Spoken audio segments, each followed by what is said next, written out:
get back to some boring subjects. Understand the risk to our country. Freedom brings people together. You're listening to the We Are Libertarians Network. Learn more at wearelibertarians.com.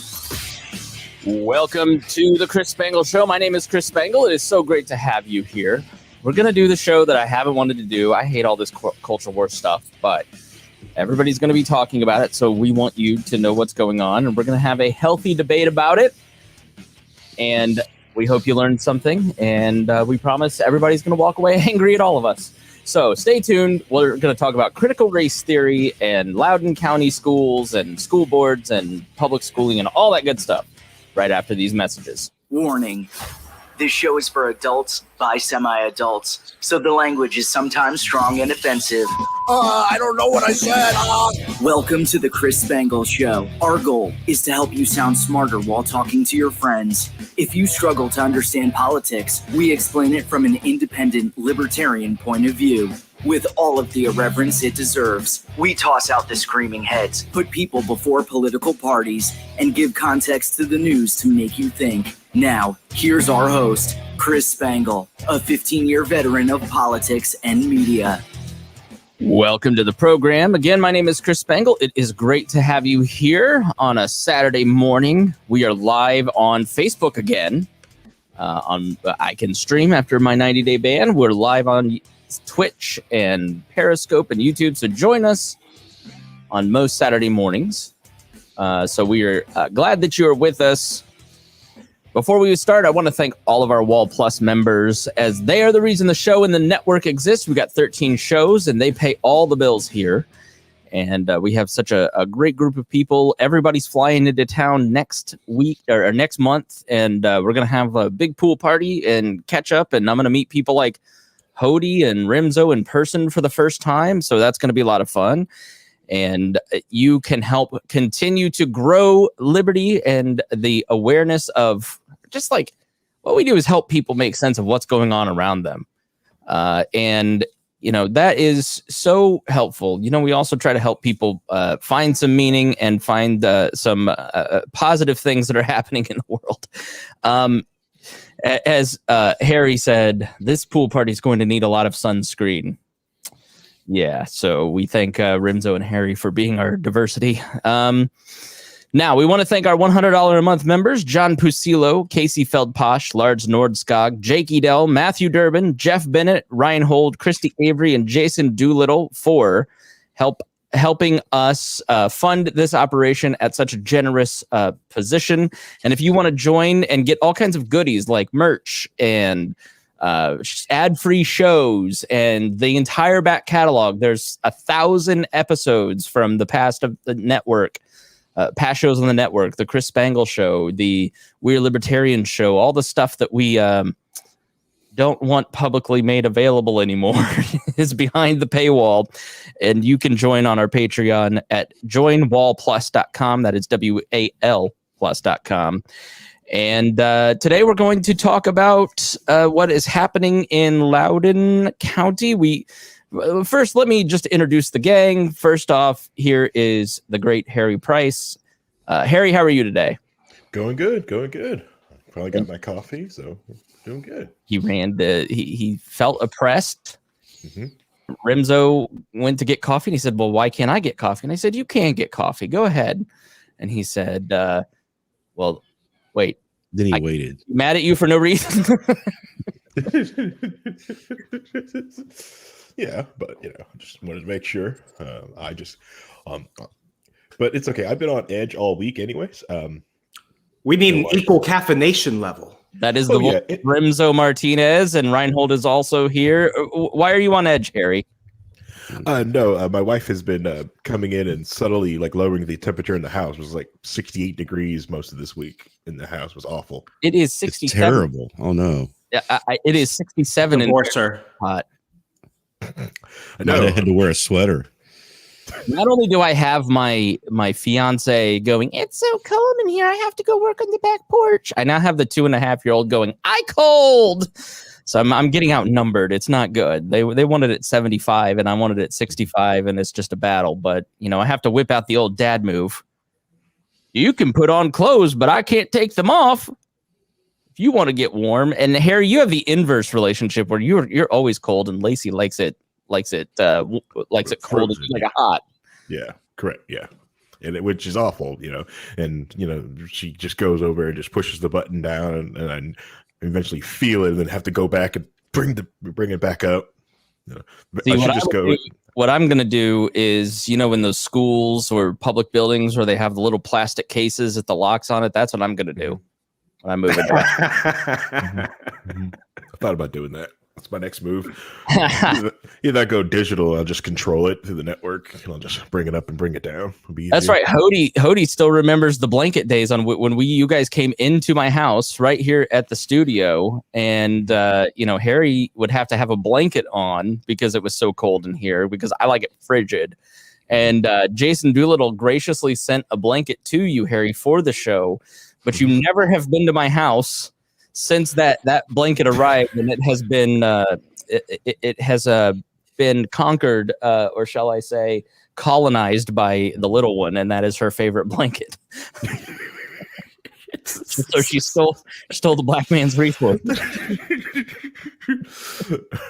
All right, yeah. That went a direction I didn't see coming. Well, this show's gonna be wild. Rhinehold, how are you doing this week? I'm doing all right. Having a fun up and down swings of moods this week, but otherwise, all right, good. Me too. I'm really pissed off today, so it's going to be quite the show. Yep.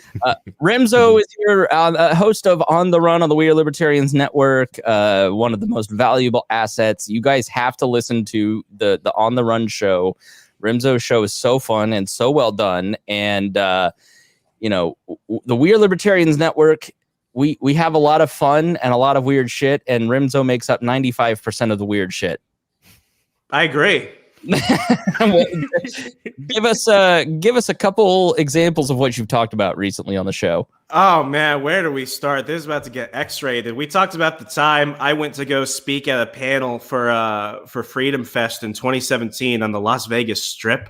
And I almost ended up on InfoWars. I met a guy who thought he was Batman, and I ended up pissing off the entire Las Vegas Taco Bell. And I was almost mugged. And I saw some midget strippers fight. That was all within like a 10-minute monologue on one episode of the show. You could find it on the run.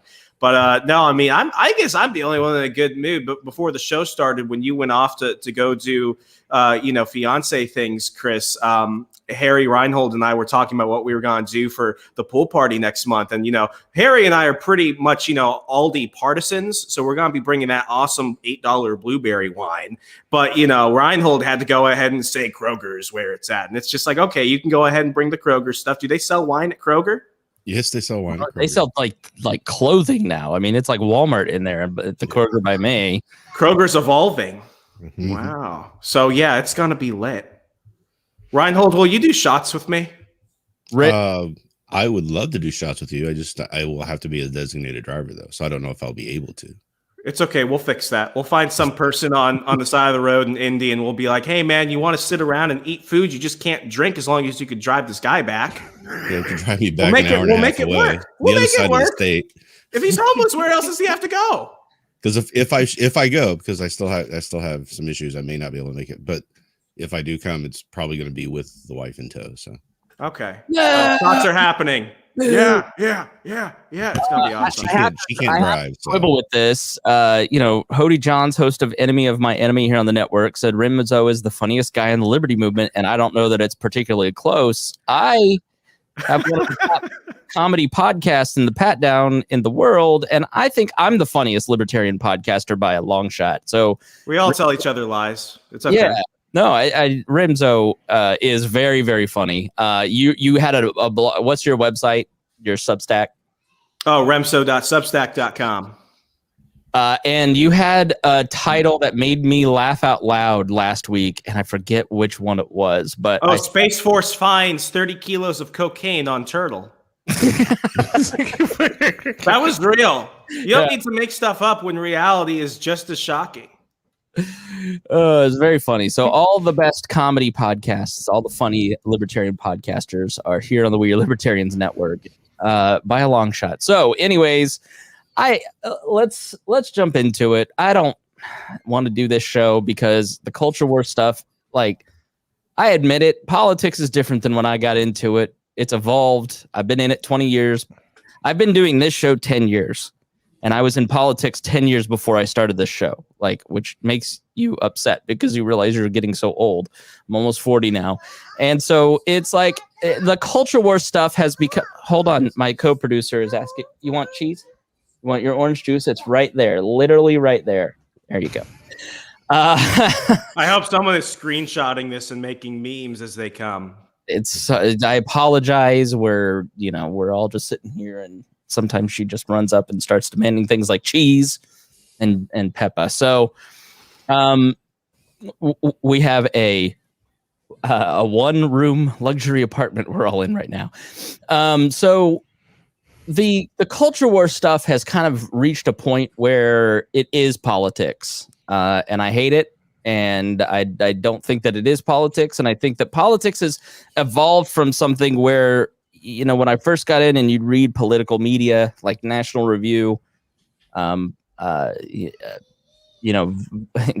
didn't exist yet, but like left-leaning thing, like everybody talked a lot about policy. There wasn't a lot of like culture talk and, culture, the culture war stuff. Like there was a little bit of it with like Bush 2004, but it's just not like now where politics is largely a vehicle for people to grow their social media and podcasts. And you look at a guy like Mason Cawthorn, the guy from Virginia, Madison Cawthorn from North Carolina. Thank you. Yes. He literally doesn't have a policy staff. He just hired a comm staff. He's on Fox News every night. Jim Banks, congressman from Indiana, a guy that when he was in the state Senate would come and meet with the Libertarian Party of Indiana and say, I want to understand why you think what you do. Is there anything that I could help further in the legislature? He'd meet with Democrats. He'd meet with Republicans. He'd meet with independents, media. He was known as a very conciliatory, thoughtful person. Now he's on Fox News every night talking about how the military is being taken over by critical race theory and is full on Trump because he wants to run for governor of Indiana and knows that comms is the best way to do it as opposed to being a policy wonk. The policy wonks are leaving. So our politics has devolved in the social media era from listen, I'm not under any illusion, nor am I saying that politics was ever anything other than a predatory practice to extract from the populace political power to enrich themselves. But there was at least some gloss and truth in the public service idea, and that has completely been erased, and it now is just full on gangsterism. It probably, if you had been in politics in the 60s and then you were in the 90s, you'd think the same thing. If you were in politics in the 90s and the 2000s, you thought the same thing, right? Like, so it just progressively keeps getting more predatory and worse. But this is the era we're in. Politics is the best way to grow your media brand. And the culture war stuff drives clicks. I guarantee when we go back and we look at the downloads 6 months from now, Critical Race Theory Explained will be far more downloaded than why is my deck so expensive and talking about inflation? Because the truth is, you people fucking love this crack. You want it. You want us to feed you Britney Spears being hashtag free Britney. Absolutely. Yes, like if you 100% on that one. We are going to do a show on Britney Spears, not because it's good for SEO, but because it is a great example of the courts overruling someone's life, not letting her take out an IUD so she can get pregnant, for instance. How is that? That's not freedom. That's not liberty. That's predatory again. So we are not doing this show because we want to feed you that cotton candy that everybody loves. We're doing this show because everybody's talking about it. And Rimzo and Rhinehold are probably going to be on different sides on this stuff. And I'm probably more on the side with Rhinehold, but we're going to have a discussion that is reasonable, rational, thoughtful, trying to give the best definitions. And because we're going to be respectful and balanced, we're going to piss everybody off because that's the most radical position you can have in 2021 is a centrist, moderated, well thought out position. So if you want to make everyone mad, just be fair. Now, let's talk about what critical race theory is. Before we start, I just want to say one thing. Yes. None of us are experts on critical race theory. I literally have studied a week on it. I haven't looked it up, and I'll be honest, the only people I ever see talking about critical race theory are a bunch of old white guys that say other racist shit. So, and 99% of the people talking about it on news media and Fox and all that stuff, they're not experts either. Most of them don't know a thing about it. So yeah, I just, to me, it is another one of these moral panics that the right especially seems to get themselves into. But when you look at the lockdowns and COVID over the last year, the left has plenty of them. A moral panic. Let me just pull up the definition for you so you can read it, because once you hear this term and start applying it to your media diet, you will never, ever look away. You'll never see things the same way. And we try to take things through this lens of what a moral panic is. Wikipedia defines it as a moral panic is a widespread feeling of fear, often an irrational one, that some evil person or thing threatens the values, interests, or well-being of a community or society. Some moral panics can become embedded in a standard political discourse, which include concepts such as a Red Scare and terrorism. So we have a lot. Just look up the term and really dive into it, because it is, especially in an era dominated by public opinion, and this is one of the downsides of liberal democratic capitalism, is that it is more governed by public opinion and media than other forms of government. I still think it's the best we're going to do, but I know that a lot of libertarians are starting to disagree with me on that, and that's okay, but I'm not giving in. Liberalism for all. So, but moral panics are what we're going to try to do is not feed into that and the whole they're coming to get you bullshit, because that's what I see when I see Christopher Rufo, who basically decided this was going to be his shtick and this is how he was going to make a paycheck, and really pushed this into the public sphere and is on a million podcasts on the right in the Republican world talking about this CRT stuff. And the way that he talks about it is, I think, detached from the way that Rimzo prepared some notes for us today. And once you hear it, you're going to hear the definition and go, all right, there's some things in here I agree with, some things I don't agree with, as opposed to, if you let your children talk about racism, they're going to become flaming pink-haired liberals and they're all going to take over. And it's the same moral panic that I saw when I got into the Republican Party in 2002. There has always been around education, and it's not an inaccurate thing, a special sensitivity and panic, and every few years there's a new thing. There were problems with Common Core, but the way that Glenn Beck talked about it was just so over the top, and which is why people paid attention to it, because of the drama. So this, to me, the CRT stuff, I think is, I'll let you guys, when you hear critical race theory, what you think about, then we'll talk about what it is, and then we'll talk about the consequences. When I hear or see my boomer white friends on Facebook talking about critical race theory, I see them panicking that their kids are going to learn some things that they may not have heard before that are true, like the Tulsa race massacre, and then realize maybe I ought to be more sensitive to black people, and then they might start thinking their parents are racist. It's almost like I don't want my kids to see that some of the shit that I talk about is racist and insensitive. So it is a tool to basically stay comfortable. I don't have to talk about race.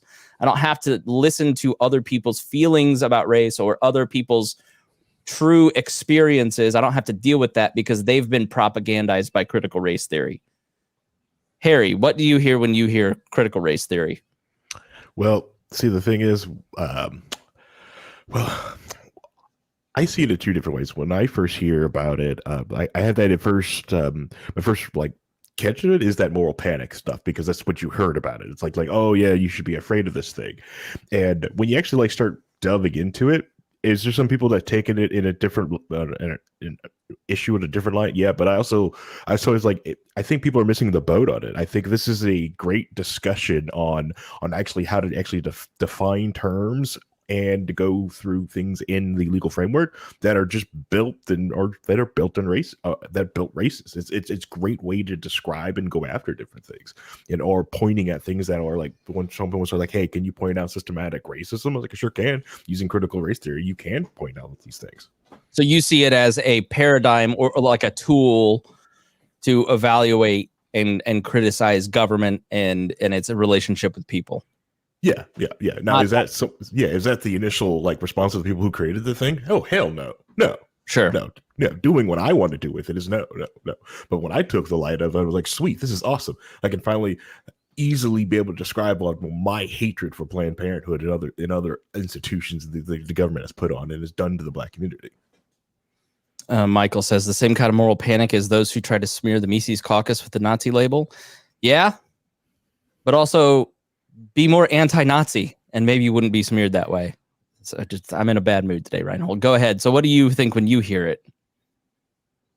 When I hear critical race theory, so whenever I talk to anybody about it or I hear about it on the news, it's way different than when I read into, okay, let me look at the documentation. What are the course notes that they're doing? What is it? So when I first hear about critical race theory, I heard, oh, they're teaching this stuff to 5 and 6 year olds. No, they're not. That's not what's happening. Critical race theory is taught in a college level or higher, and it's usually around law.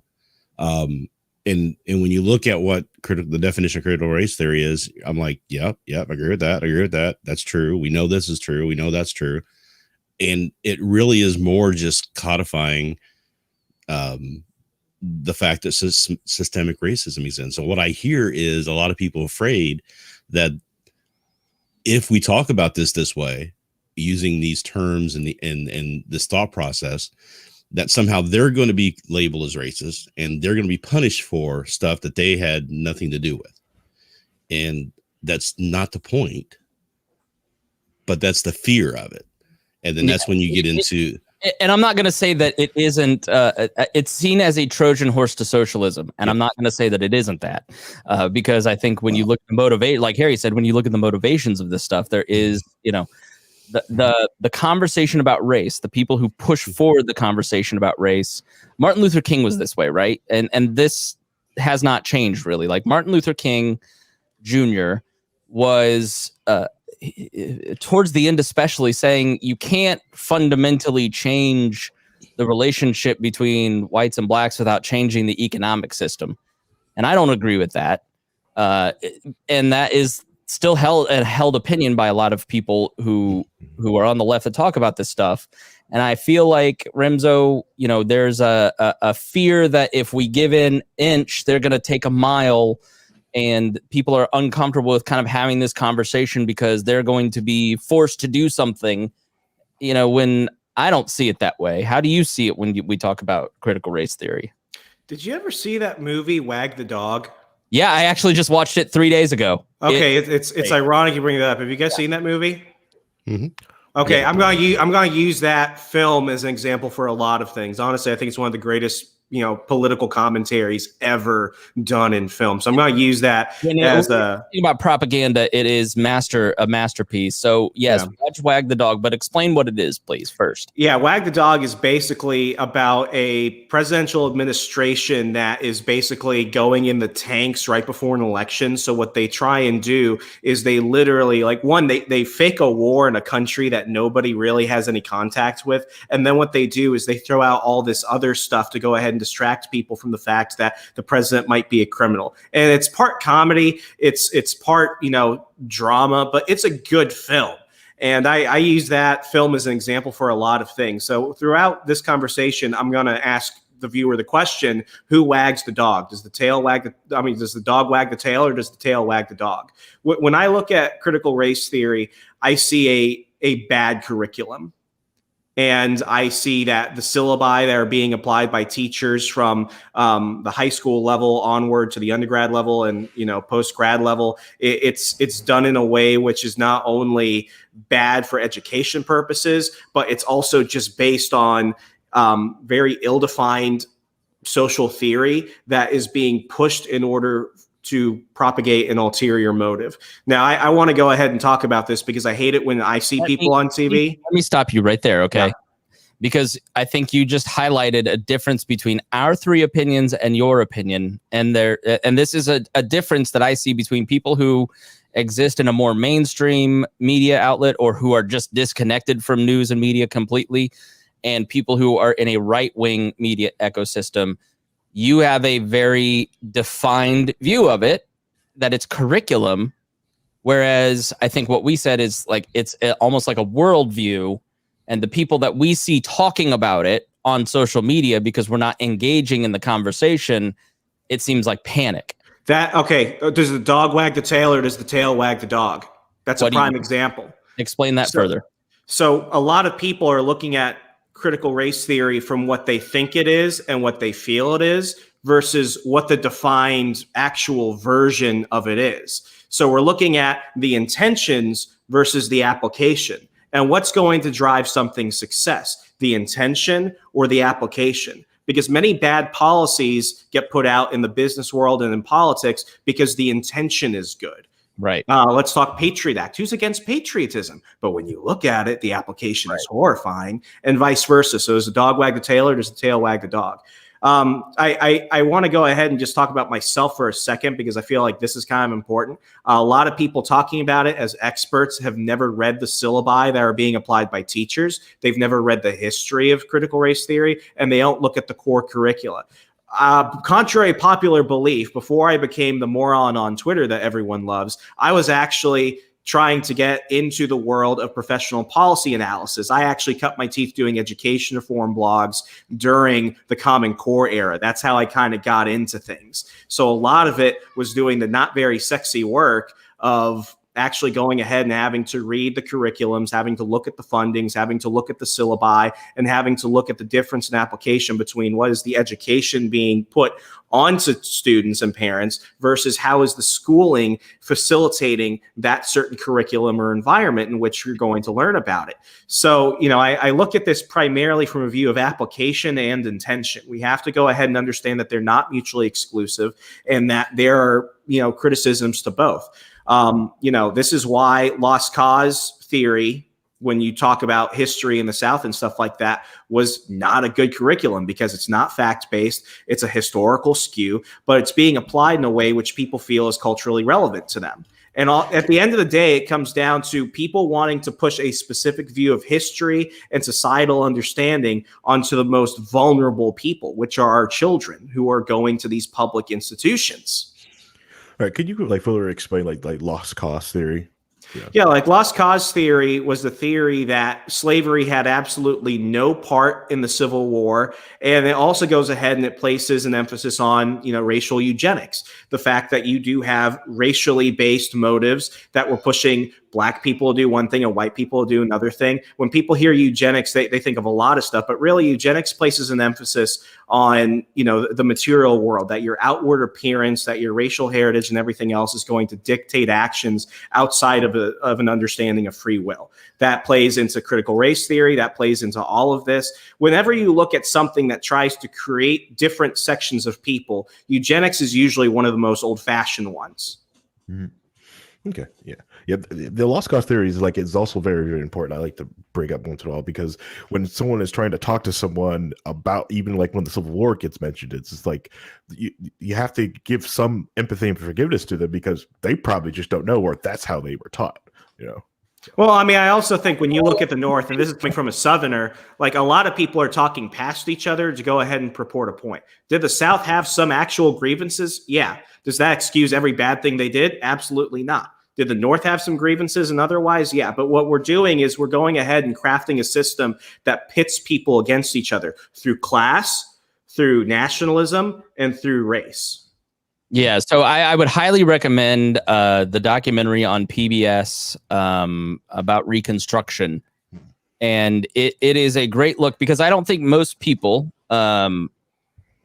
so James Neese wants to be tagged in here. So we're gonna do the heavy lifting and then we'll let James Neese come in and God only knows what his opinion on all this is. But we, every year we need to reintroduce James Neese to the audience so they understand who and what he is. He's one of the co-founders of 4chan. So that Reconstruction documentary talks, and this is kind of at the heart of a lot of this, is that people, if you talk to people who are 20 years old and grew up in the South, and they don't know what was in that documentary about, Reconstruction and the 1,000 black elected officials right after the Civil War, and then how that led to, by 1960, there wasn't a black person registered to vote in the South, and the legal steps that were put in place. And the lost cause theory was a lot of the propagandistic underpinnings of allowing a lot of this to happen. And it is the idea that the South, like Rimzo said, there are some things that were how'd you put it, that they had grievances. Right? But there's also the fact that you can't ignore that they participated in the greatest oppression of people within the United States, within this country, in history. I mean, it was tyrannical and oppressive. And it seems like if you say that out loud, it is offensive, even in libertarian circles, for whatever reason. Like why we're arguing about Juneteenth being a national holiday, I'll never understand that. Like it is a moment of liberation, and we should put slavery in its proper place. But when you've never been taught about the oppression of slavery, and the North was participating in the oppression of blacks in the South, of slaves at the time, because the only thing that Northerners knew about slavery was what they had been told by Southerners, that this is good for them. This is, they just don't have all their faculties. They're not real people. They have been, if we allow them to be liberated, they're just not going to, we need them to be supported. And so this is just really good for them. And then when you had Union soldiers march down into the South and witness what was happening, they were the first ones to turn against slavery. And they were writing letters back home going, this is oppressive, this is horrible. And the people in the North didn't believe it. Like, read about Abraham Lincoln's views on slavery and before he became president, until he witnessed the bravery of black soldiers in the war. Like that fundamentally changed him, because he had an experience and got different information. And that lost cause myth floats all the way through Jim Crow. Still, some of it persists today. This idea of inferiority, this idea of the four different stereotypes, the lost cause mythology specifically, and this documentary talks about the lost cause textbooks, that basically the fight over textbooks in the early 1900s, late 1800s, about how we would talk about slavery, how we would talk about the Civil War, how we would talk about the South, was one of the hottest fights in the early 1900s.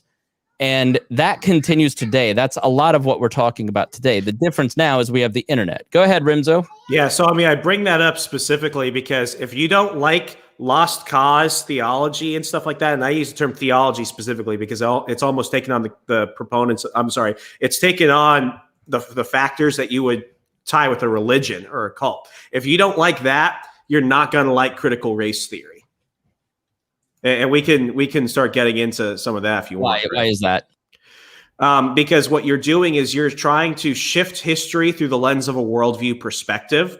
And what happens in education is that you very rarely have competing theories discussed in the classroom. That's done very intentionally. And it used to be, we're going to put kids through K through 12 public education. They're going to learn the foundations, reading, writing, math, a little bit of history. Then what they're going to do is they're going to go to the universities if they choose to. And what they're going to be exposed to are competing theories. It's like we don't teach creationism in schools. We teach the theory of evolution. Why? Because there's an appeal to authority, because the people who go ahead and design the core curricula have basically said that this is a theory, but this is the only theory you really need to read. When I was in high school, I took AP environmental science. Ironically, believe it or not, at one point I thought I wanted to be an environmental science lawyer or environmental law lawyer. And, we spent almost an entire semester looking at global warming and man-made climate change theory. And then we spent 1 week, literally 4 school days, talking about the counter theory to that man is not responsible for climate change. 1 week, if you're going to give a balanced approach to things, you don't spend an entire semester on one theory and then give a week to that. But then again, a lot of it was politically motivated because I looked at the syllabi that my teacher developed. I look at the curriculum that the school district approved. And I looked at the core curricula behind the science that we were being taught. And the majority of it was what I call scientific propaganda. So if you want your children to be exposed to things by adapting these different curriculums in, you're not getting a broader perspective. You are literally replacing one for another. That's how it works every time. But critical race theory is only going to be one of these things. We're going to have another discussion about this a few years from now on something else. The reality, though, is like Ascalja says here, conflate theory and hypothesis. One has evidence and the other isn't. The problem that we have always seemed to have with the right is that when you look at the history of right-leaning media, it is there to take an oppositional approach to whatever the conventional wisdom is as a means of profit. And so my issue with a lot of this stuff is that they're often as unreliable as the mainstream media because the mainstream media does the same thing, right? Like, so when you look through history, there's a great book called Buckley. It's by Carl Bogus. It's about National Review and the conservative movement before him and his building of National Review. And you see the impulse to go into theories that have just been proven to be untrue because it was standing against the world, athwart, what's the phrase, Rhinehold? Standing athwart history and shouting, stop, right? So when you talk about, like, I believe in creationism. I mean, so, I also see intelligent design and evolution as complementary to each other. I would love that to be taught.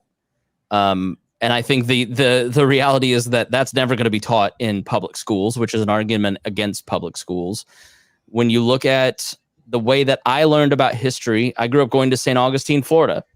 It is the longest running contiguous city in America. It was founded by the Spanish in 1568. It was inhabited by the Timucua.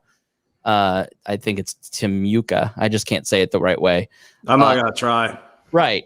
When I grew up going twice a year to St. Augustine, visiting every single one of the museums, reading history about St. Augustine, being absolutely obsessed from it from 5 years old, I never learned about the Timucua. I never learned about the absolute massacres that took place in St. Augustine. And in a lot of ways, I'm going to eventually do a podcast about this, is that it is American history, right? Only now are they starting to do research and study the indigenous people that inhabited northeastern Florida before the Spanish arrived. The history of St. Augustine, as presented by the city, as presented by experts on it, never delved into Fort Mose, which was a free black fort where escaped slaves would escape down into Florida, inhabit this, and fought for the liberty of St. Augustine. The indigenous people were there. It was never discussed. And so I went back for the first time after a decade last year, and I remember kind of feeling like, not lied to, but cheated in a way. Like I had only been presented the European history of that city, and it had a much richer history, and it had a much more complicated history of murder, of victories, of failures, of just people. Like people are people, right? Like, and so I guess maybe at this point we should define what critical race theory is, because I think it sort of takes that complicated experience that I've had with St. Augustine and tries to put it into a framework. Let's define the term and then continue this conversation, Rimzo. So tell us what critical race theory was meant to be, not what it is widely understood to be today. Yeah, but before we do that, I want to find two words. I'm gonna say history and I'm gonna say social studies, and I don't mean the same thing. By history, what we're looking at is the hard evidence, actual documentation from the era, and understanding of the context, the actual evidence of the account of which it happens, and no one disputes. Social studies is how we view history from a certain perspective. So I've got that out there. And the definition I went ahead and pulled up is from Encyclopedia Britannica. I'm going to go ahead and give Chris a better outline of the show notes because mine look like, I did them at midnight. So you can go ahead and click on the links and look at this yourself further. When did you do them? Don't worry about that. That's not the point. So critical race theory is defined by Encyclopedia Britannica is an intellectual movement, and it's loosely organized framework of legal analysis based on the premise that race is not natural, biologically grounded feature of physically distinct subgroups of humans, but a socially constructed category that is used to oppress and exploit people of color. Critical race theorists hold that the law and legal institutions in the United States are inherently racist insofar that they function to create and maintain social, economic, and political inequalities between whites and non-whites, especially African Americans. So that is the definition of CRT from Encyclopedia Britannica. And what part of that do you have a problem with? What we're going to get into is the intention behind the history of its creation and then the application. And what they're basically doing, like any other theory, is they're coming up with the argument of which the worldview is constructed. So right there, I've got some problems with the worldview construction of that, but that right there is just the definition. So if we want to go ahead and look at the history of it, and I'm going to jump through this. Yeah, its immediate precursor was critical legal studies movement, which dedicated itself to examining how law and legal institutions serve the interests of the wealthy and powerful at the expense of the poor and marginalized.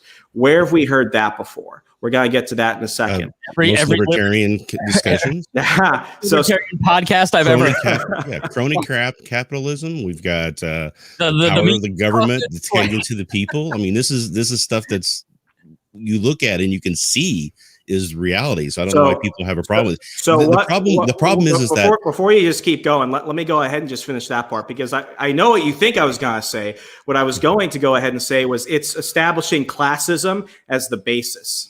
So CLS is an offshoot of Marxist-oriented critical theory that was developed by Karl Marx.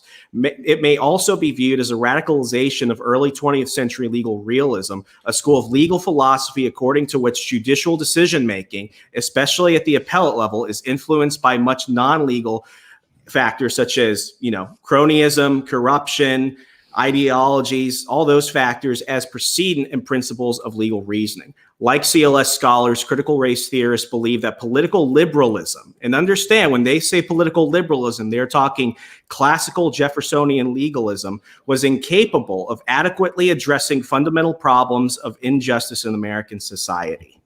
So right there, what they're doing is they're establishing what is the main basis of this? It's classism. What are they saying is the root of it? The root of it is corruption, and despite all the best of the institutions, you can't do anything about it. Then they're pointing out the common fallacy of the ally, which is classical liberalism, which is participating in civil society, which is doing things outside of the realm of the state, and especially by use of coercion and violence. And it keeps going, but right now what we're beginning to see is the framework of which they're identifying the problem, they're identifying the perpetuating factors, and then they're identifying the inherent weaknesses in other groups. So would you argue, first of all, hold on, Rhinehold. So would you say that they've diagnosed the problem correctly, but they have outlined they have diagnosed that government, that the wealthy do take advantage of the marginalized. The wealthy do have access to power and use it for their interest in a way that our smaller networks of power cannot compete with. I think most people listening to this program have that same thought pattern, and that when you look at the majority, look at the drug war, for instance, most libertarians look at the drug war and see imbalances in its application in communities of color versus its impact on white suburban kids, right? So, but they're diagnosing, so I understand it correctly, they're diagnosing that the political system of liberalism, i.e. libertarianism and individualism, is the cause of those imbalances, as opposed to the libertarian critique would be that we're not free enough, that we don't have enough individualism, whereas they see it as the fundamental problem. These are. Okay. Rhinehold, go ahead. Okay. First of all, scare word Marxism. Marx had a lot of theories. It wasn't just one big thing. a lot of the stuff that he talked about is is not socialism, but sociology, and how society works and functions together. Things that we all know is to be true, that we have seen and work. So there are bases and parts of Marxism, as it were, the things that Marx wrote about that we also know in sociology and throughout history have found out to be true. So there is classism within the society that we have. It has been that way for a long time, and trying to steer people away from seeing that because it might be Marxist is scare tactics that I see all the time. Everybody keeps talking about this is based in Marxism. It's not based in the fundamentals of the political side of Marxism. It's based on the sociological side that a lot of people still agree with today. And so let me put that in other words, then, Rhinehold. Whereas this goes back to Thomas Sowell's conflict of visions. Whereas a person who generally believes in Marxist theory thinks that we can eradicate class warfare, that we can all try to become more equal, that we ought to, or at least try to be cognizant that this class warfare exists and minimize it. I and a lot of libertarians look at it and say, you can't change that fundamental truth of human nature. You can only design a system within that truth. It's as immutable as gravity.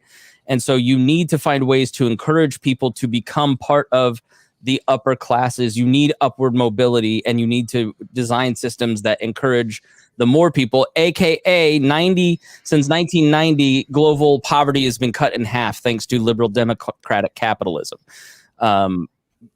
Is that fair to say? Is that a fair a restatement of what you just said? Basically, yeah. I mean, the idea that so there are some theories within critical race theory that liberalism can't solve the issue by itself. Like if there's something else that needs to be done, some way to look at it, but it doesn't necessarily say it's the only way, or this is the you can't do any kind of. But it's also very critical of a lot of left-leaning elites too, right? I mean, there's a syllabus out there right now. What's it called? One of the classes, legitimizing race discrimination through anti-discrimination law, a critical review.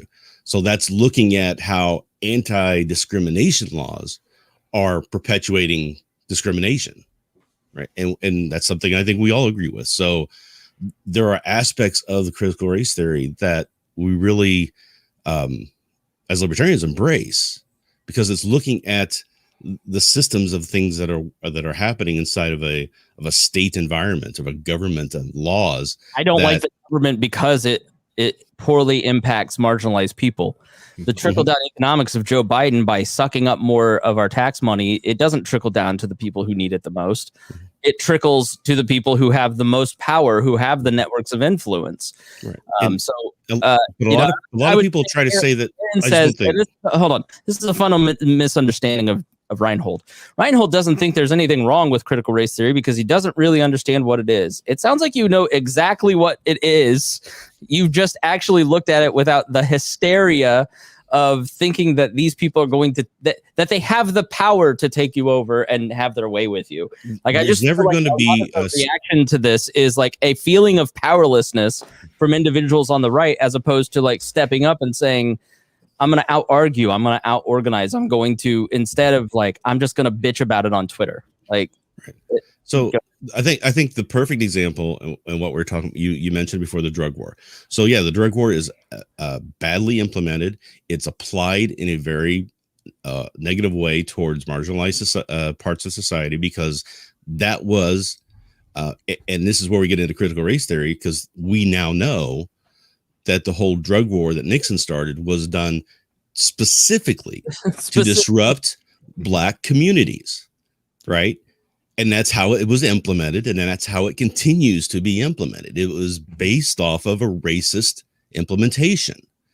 That's the basic idea behind critical race theory, is examining these laws and these institutions. Why are they treating, why is the effect of the laws and the institutions that we have today in society, why are they harming marginalized parts of society? Could it be racism? Hey, let's go look and see if it is, apply it, and then determine from there if there's anything we can do about it. It's not about trying to say white people are bad. It's not trying to say that we should punish all the white people and give all the money from the white people to the black people. It is nothing about that. It's not about instituting Marxist ideology in a political sense. There's no way that this country is ever going to be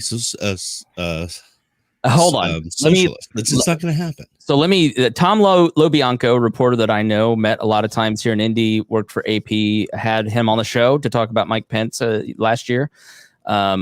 He is highlighting here in this article report. AIDS says Nixon's war on drugs targeted blacks and hippies.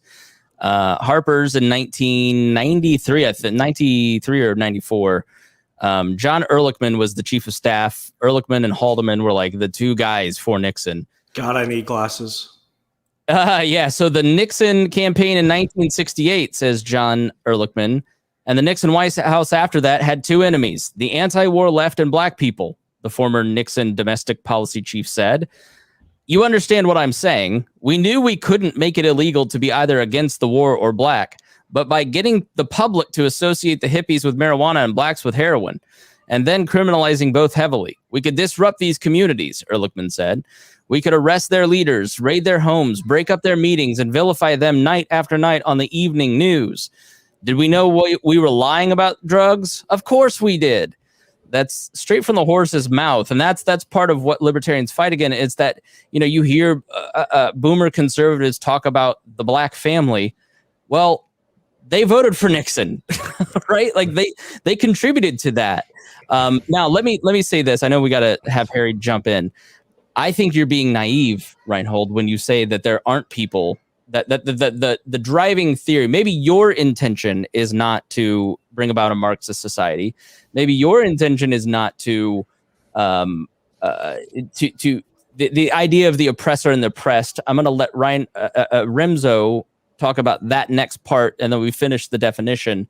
But the intention, Rimzo, for some people, here's what you have to understand about politics. The opposition is always right about you. It doesn't matter what the opposition is. There are elements of what the opposition is saying about what you're presenting that is true. If the Mises Caucus is mad that they look like Nazi sympathizers, there's an element of that is true, but it is not fully true, right? Like there is elements of the Prags look like they're hysterical all the time about the Nazis and the Mises Caucus, and they're overblowing it. That is true, right? There are always elements of truth in criticism in what becomes the conventional wisdom. You have to take that in, change and grow and tweak your strategy, right? So, Rimzo, there is an element of critical race theory in its design and the design, not the application, the design that is to bring about a fundamental change to the liberal order of society. Is there not? I will answer your question with a question, Chris, since you and I both have a Christian worldview ourselves and individuals. When Satan quoted scripture, did he misconstrue the words? No, he asked questions about it and had different tweaks to it, right? Yeah, so to accommodate your point, yeah, there's always a little bit of truth to that, but the truth and the intention are always going to be used as a mechanism for change, and that's a political tool. It's neither good nor bad. It's a political tool. The intention behind it is ultimately what goes ahead and brings about the changes. But I mean, I will disagree with Rhinehold on one thing. When you look at the praxeology of Marxism, let's go ahead and look at the people that created the core curricula in which CRT is developed. It's Richard Delgado and Gene Stefanik. They are Marxists. Like when they say it goes back to Marxism, what they did in 2000 with their book, Critical Race Theory and Introduction, they rooted it back in Marxism. And when we look at the classist structure of Karl Marx, I mean, what we need to understand is that Marxism basically implies, well, it doesn't imply, it states that class is permanent. There is no up and down ladder in the social or economic order. Class is class, and class is never going to change. Now, class structure is what we see every day. Lower class, middle, the middle class, the upper class. But in a liberal society, we can move up and down that based off our actions and sometimes things outside of our control. No one will argue that. But that's the thing. They go back to that Marxist root, which is through the sociological application, of which you can never change it yourself, and then through the political application, which means only the state can go ahead and do it. Now, let's go ahead and look at the tenets. And all these tenets are going back to the core curricula. Now, you have core curricula, which is established at conferences when all these people develop basically the outlines of what's going on. You have curriculums, which are tweaked versions of that go for wider school districts. And then you have syllabi, which are typically assigned by the teacher themselves. They go ahead and they learn their class, and they go ahead and bring in different books, and they might look at different movies and stuff like that. So there's the order in which it's distilled down. But that is the basis of which everything funnels through. Now, Critical Race Theory, an introduction, first published in 2001, was done by legal scholars Richard Delgado, one of the founders of CRT during the civil rights era through the 60s and 70s, and Gene Stefanik. And what they discuss are general propositions they claim would be accepted by many critical race theorists, despite the considerable variation in belief among certain members. That's where you get the changes, as everyone wants to apply it in different ways. The core tenets are basically this. 1, race is socially constructed, not biologically natural. 2, racism in the United States is normal, but not aberrational. It is common, ordinary experience that most people of color are going to encounter. And 3, owing to what critical race theorists call interest convergence or material determinism, those are both Hegelian dialects, which goes back to Karl Marx. Legal advances for people of color tend to serve the interests of dominant white groups. Thus, the racial hierarchy that characterizes American society may be unaffected or even reinforced by ostensible, I don't even know what that word means, I'll admit that, improvements in the legal status of oppressed or exploited people. Point 4, member of minority groups periodically undergo differential racialism or attribution to them varying sets of negative stereotypes. It's basically stereotyping. The stereotypes will change because of society changing. I know that much. Again, depending on needs or interest of whites. So basically what white people need them to be, they will be, or vice versa. You can go ahead and stick your different groups there. And then 5, according to the thesis of intersectionality or anti-essentialism, no individual can be adequately identified by membership in a single group, i.e. an African-American person, for example, might also identify as a woman, a lesbian, a feminist, a Christian, so on. And then finally, the voice of color thesis. And this is the one that I think a lot of this is the one thing where when the right wingers go ahead and scream that this is going to make kids uncomfortable, I think this is the primary part of it. The legal color thesis holds that people of color are uniquely qualified to speak on behalf of other members of their groups and subgroups regarding the forms and effects of racism. This consensus has led to the growth of legal storytelling, which is a movement which argues that self-expressed views of victims of racism and other forms of oppression provide essential insight into the nature of the legal system. When we hear that today, it's the life experience. It's, you don't go ahead and talk about this because you've been somebody that's benefited from this, so therefore you can't talk and let somebody else talk. It gets really muddied and complicated there. But those are the core tenets. I completely disagree with that, first of all. First, what I want to do is I want to go through these points. Which of these points do you disagree with? Let's start at number 1. Is that something you disagree with? Let me pull it up. Race is socially constructed? No. Okay. What about point 2? Racism in the United States is normal. I won't say it's normal because I don't think they define it as that. I don't think most people are racist. And when you look at the term racism, I'll define racism. Racism is an explicit hatred of people based off non-controllable factors. And that goes counter to point 1, which is if it's socially constructed, then you can control it. You can't control your race. That's the problem. So it's not a hatred. Racism is just prejudging somebody based off factors that they don't control. But then again, it goes to things outside of race. It goes towards religion. It goes towards where you live. It goes towards a lot of things. Right. There's all kinds of bigotry, which is treating somebody based off of other factors that way. So somebody's gender, and there's another word for that, right? So there's other words for those specific instances of bigotry. Racism is just one of those that is defined by a person's appearance of race. And it's not necessarily their race, it's their appearance of race, because it is a socially constructed thing. There are no real races that exist. Scientifically, it doesn't exist. What am I? So You are a human being. Yeah, but what's my race? You're an individual. I have no idea, and I don't care. You see me, Rhinehold. What am I? His name's Martinez. That's my thing. No, but that's what I'm saying. When I look at you, I don't. It doesn't affect me in any way. You could say the word, but you could say the word, Rhinehold. I'm white.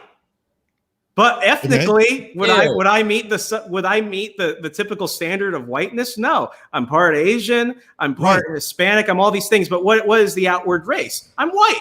It's how it is. Well, it depends. Like I said, it depends upon view and who defines what is race. What is Harry? That's kind of what I'm getting at. Is that you're going to see differences in people. People have associated those with groupings, and in the past, those have been done for the reason of separating people. So the putting them into little groups. We're having is basically that the argument is that race is biological or race is cultural. That there is no biological race.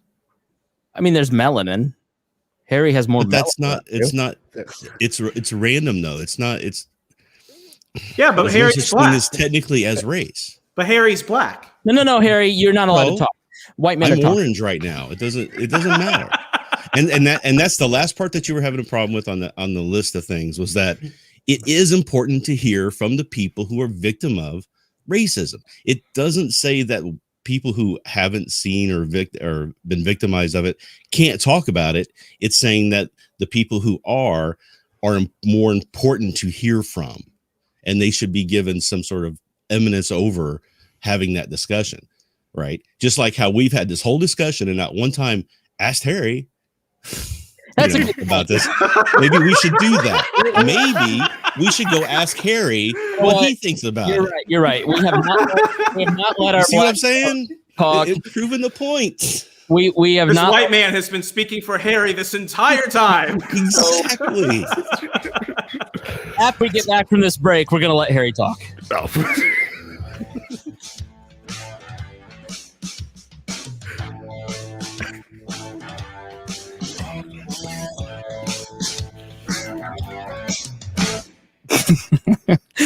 Sorry, Harry. I know it's offensive, but hilarious. All right, here we go. Welcome back to the I almost said the critical race theory is Spangle show. I apologize if Harry, you were offended, but I couldn't help myself. I had to go to break before. I think Harry, you're always the most level-headed on the show. What you've just been listening. What's sum it up for us? Where are you at with the law? Right. First thing is you'll probably never be able to time that again the way you did ever again. Second, identifying as a god, and I don't care what you guys think. But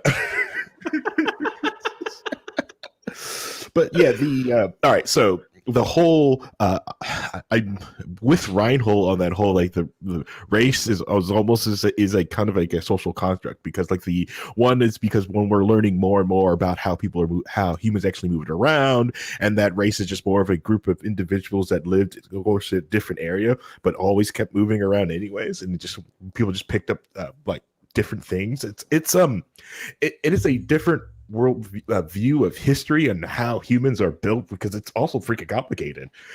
So I can understand it, because like I prefer to be called a racial chupacabra. Well, yeah, because like I appreciate Remso stuff, but like yes, he identified white, because when I look at Remso, I see a white guy. Yeah, he's white passing, but that's a social construct of when you sit there and go like, yep, white guy. This social term I use to describe somebody, because like we all know that, especially like Remso probably definitely knows, is that technically Hispanic is a made up race that someone put down on a box check just to I'm so glad you said that and not Latinx. Oh, sorry. I apologize. Latinx. Yeah. Well, it's just the same way when someone goes to like, you're like, oh yeah, you know him. He's Mexican. I'm like, it's not Mexicans from Puerto Rico, and Mexicans not a race. They're more European than anything. So, but anyways. But I also see where Renzo's coming from, because like it's also because it is the syllabus on how critical race theory is being applied in certain schools. It's that syllabus that is coming home, and these kids being at home, and it's this ineffective way that is being taught to children. It's not like if they're actually being taught critical race theory. It is that it is slowly interjected, like with the dogma in some people's school systems. Let me ask. Finish your point, and then I'm going to ask a question, and we'll go towards the school stuff. Finish what you were saying. Sorry. I would just say it's just how, because it's a lot of the school systems, they're not overtly teaching critical race theory. It's not in the books. That's not what they're teaching. But it's almost wordplay, because it's the adults, teachers that are going into the school system that are just kind of bringing it up or just tossing it in. It is one of those things that I think that's more of what Remso or what the people like the school system. That's what I see as like that's what the hubbub's about. Right. And I agree that's a problem, that we have a lot of bad implementation that's going on, that people who have gone and got critical race theory and then have twisted in their heads, and they're trying to teach to kids, and they're trying to introduce some of these ideas to them at an earlier age than maybe they're ready for. And they're doing it wrong. Yeah. But that's not critical race theory's fault. That's these people's implementation's fault, and how the school boards are handling it. Correct. It's the weird things that when you see in the school system talking about, like, well, like working hard and all this math, that's racist. Now that's the weird stuff. It's the nut picking that, and we see it because we're closely associated with the right. Both sides do this. Everybody talks past each other. It's like, it's the conversation that like Dave Smith and I had on his show. It's like, I don't listen to Dave Smith. I don't really know a lot of what he talks about. I just saw kind of the nut picking of his worst parts, right? Mm-hmm. But there's more to him. Like when you have a racist relative, yeah, that part of them is ugly, but you also have other pieces of them that you love. Like, but it's easy to pick that one part and focus on that. Like when the right talks about Latinx, or, it just happened in the comments here, back to grouping. Who else uses the term AAPI besides critical theory weirdos? Asians don't even know what it means. I don't agree with that, but there is an element where this person, Aaron, has seen, like, why are we identifying race? Why are we talking about race? Well, a lot of the people who are Asian want to have their voice heard and don't feel that they're represented in the broader society in the way that white culture is. But then I've got a funny story, Chris, real fast. Okay. I'm going long here.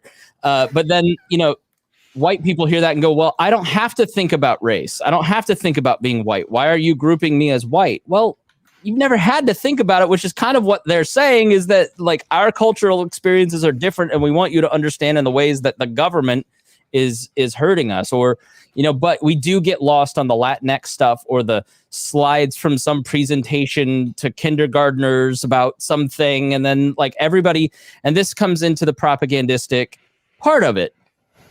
Parents, I think if you asked 10,000 people, do you want critical race theory taught to your children?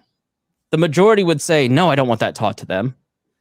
But if you said, do you want, like, so, I learned about this by reading a book by a guy who is, I think it's Gene Horn, and I never heard about Cerro Rico. Cerro Rico is Rich Mountain in Spanish, and it has like 50 tons of silver were taken out of this mine and transported back to Spain. It's in Bolivia. It is thought to be the most deadly location on Earth because millions of people took silver out of this mine, and it was shipped back to Spain. 85% of the silver produced in the Central Andes during this time in the 1500s came from Cerro Rico. This was a slave mine where the extraction by the Spanish took the resources of this country back to their place and left the Bolivian nation underdeveloped for many years. That is a black mark on and a complicated legacy on the history of colonialism. Do you want your kids to learn about the complicated history of colonialism and racism and Jim Crow and slavery? Most people would probably say yes. I want them to understand these complicated themes because it helps me understand what's happening today. But people like Christopher Rufo put it into a neatly packaged thing that I don't want that. I don't want that taught to my children. And I think that's where like and then the screenshots, like people are talking past each other, where if you sit down and talk to people, Harry, you go, well, yeah, I don't know. I bet if I asked my Hispanic friends, they'd think that the Latinx thing is stupid. If I talk to my Black friends, they don't really know what critical race theory even is, but they want people to understand the complicated history of this nation. And white people, especially older white people, seem very averse to even talking about whether or not we should learn that history. Like there's a weird, aggressive response to it, Harry. Mm-hmm. Yeah. Well, just if you go like, I think most Hispanics or people you would these to describe the group that's called Hispanic people. If you even use the word Latinx, most of them will look at you like you have a third eye. They have either never heard that term or like, just stop that. I think like what is also like bring people, especially when you bring someone in the warehouse, is like I think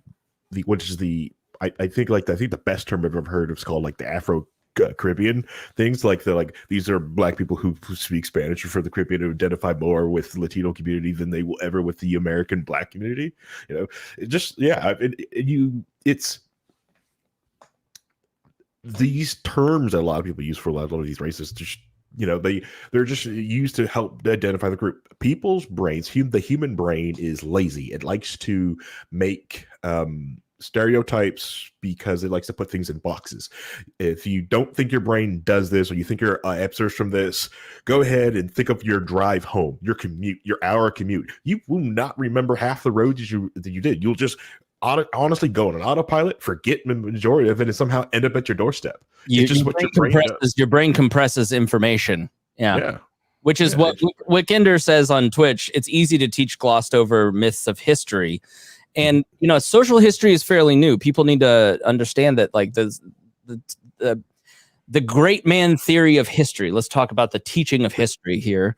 Make sure you check out the history of modern politics here on the We Are Libertarians Network, hosted by myself and Matt Whitliff. History has typically been written by the people who were the best educated, who were in positions of power, who had the greatest wealth and could learn writing, and had the means to publish their books, so their thoughts were preserved. That's true up until the media revolution of the 20th century, when you start to see in the 60s and 70s social history start to come in, which is like the social or the people's history of the Great Depression. We're like, instead of talking about Roosevelt and what he did with the Great Depression, we're talking about how people experienced it. So as the wealth in the United States has expanded to increase the ability of universities to hire people, have more diverse voices in the media, you're starting to see different experiences be shared, right? Mm-hmm. I have no problem with that. I don't see representation as subjugation, and I think that is sometimes a misnomer. But that gets down to the fundamental question of what do we teach? What should be taught, right? It's hard for libertarians to argue over what should be taught in public schools, Harry, because why are we sending our kids to public schools? But at the same time, I loved my public school education. I got a diverse intellectual range of things because I was from a wealthy area. I didn't just have that compressed view of history and here's what we're going to teach you about Black people. It's George Washington Carver, and he did the peanut, and then here's some Harriet Tubman stuff. Like, that's kind of what I think a lot of people are taught. And you guys, like Rimzo, you tell me that doesn't seem unfair for different cultures to have their information presented in curriculums. I think you're going after what you think the intention is while ignoring what the intention actually is. And the intention specifically of just CRT, and let's just focus on this one thing. CRT goes ahead and it creates the compounds of religion. We can get to that later if you want. But the intention is to establish a Marxist socialist state in which classist structure is going to go ahead and decide the equity of people's lives. I disagree that just That's because what the they people say, who though. did this, That's what they say, though, Rhinehold. That's what they say. That's what's in their own curricula. That's what's in the curriculums that are established by the school districts. And then when you look at the syllabi, that's actually what's in the final phase of it. How do we bring about the changes? That's just what they're saying. I'm not putting words in their mouth. That's just what they themselves are saying. Now, Chris, to go to another thing, should we have an understanding of this? Absolutely. This is embarrassing, but I'll admit it. The first time I ever heard about the Tulsa Massacre was in 2019, watching HBO's Watchmen. In the first episode, at the beginning of that show, which, by the way, even if you're not a comic book guy, go watch HBO's Watchmen. It's really good. In the first episode, they showed the Tulsa Massacre, and I'm watching this with my brother, and I'm just like, what the hell is this? This can't be real. What type of world are they establishing? And then we Googled it, and oh my God, it was horrifying. Trying to understand and broaden your understanding of the world and coming to your own conclusions, that's a core aspect of classical liberalism. But let's also look at the people that are putting this. The people advocating for CRT in schools are not advocating for their own students to go ahead and learn other theories. These are the same people that shut down Ben Shapiro when he goes to speech. These are the same people that riot whenever a professor comes who wants to talk about something unpopular. These are the same people that are going ahead and turning our institutions of higher learning into echo chambers. So when we look at the application, when we look at how it's actually being applied to the world, and then we look at their explicit, direct intention, that's not what we're going at. Rimzo, a plug for your other show. It's embarrassing how much I've learned from watching comic book shows, says Zachary Fish. What's your other podcast with our good friend Mark Claire? Second Print Comics Podcast, the Second Print Comics Podcast. Go ahead and check us out, secondprintcomics.com. Right, hold on, like with comic books, because Remso's a comic book guy, right? It's like also the bastardization of what they did to Static Shock, because Static Shock's the writer blocked me. I love Static Shock, and she blocked me. It's all right. All right, so Static Shock's origin, so the Bang Baby thing, the theory, because even the 4Kids TV show tried to water it down a little bit on what freaking happened to these kids. It was remember correctly from the old school, they bombed their neighborhood, when the police bombed the neighborhood, and it's the move bombing in Philadelphia. Mm-hmm. And you know what just came out in the move bombing in Philadelphia is that the coroner, who I think is still there, intentionally hid the bones of people to hide that it was a racially motivated bombing. I mean, this shit is coming out all the time, and this is where we can talk about application, but I get what you're saying, Rimzo, the intention is there, but where I, even though I consider myself to be a part of the right, I consider myself to be a Christian conservative. I'm more of a communitarian than whatever conservatives are today. I consider myself more in line with the libertarian, the communitarian ideals. But where I think I break is the fear, because I trust the American people that when they start to see things, when they start to notice that the lockdowns I just remember arguing with another libertarian podcaster during the lockdowns or last year about masks. We're going to be doing this forever. You don't understand. They're going to make us do this forever. And I'm like, no, they're not, because people are not going to accept that as the reality. The people are in charge.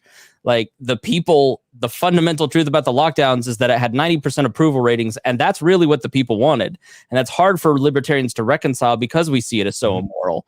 It's hard for us to look at the government that we have and reconcile that this is kind of what people want, and we're losing the debate in a lot of ways. But when they get to a breaking point, when they start to see what the government truly is through the pandemic, and they see that they're going to be, I'm not going to do this for 5 years. What the fuck are you talking about? Right.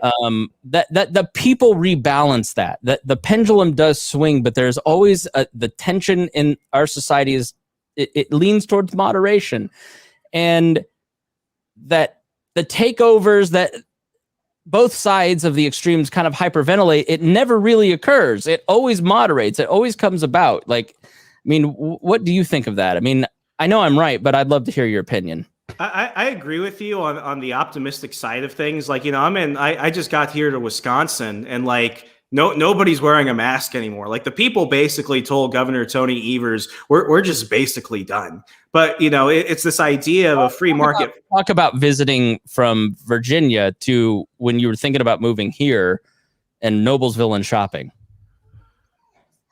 Oh yeah, when I was there in January, Noblesville was pretty much a place where they stuck by, and I think, correct me if I'm wrong, I think the mask mandates and stuff like that were still in effect in January of this year in Indiana. Like, most of the stores were pretty lax about.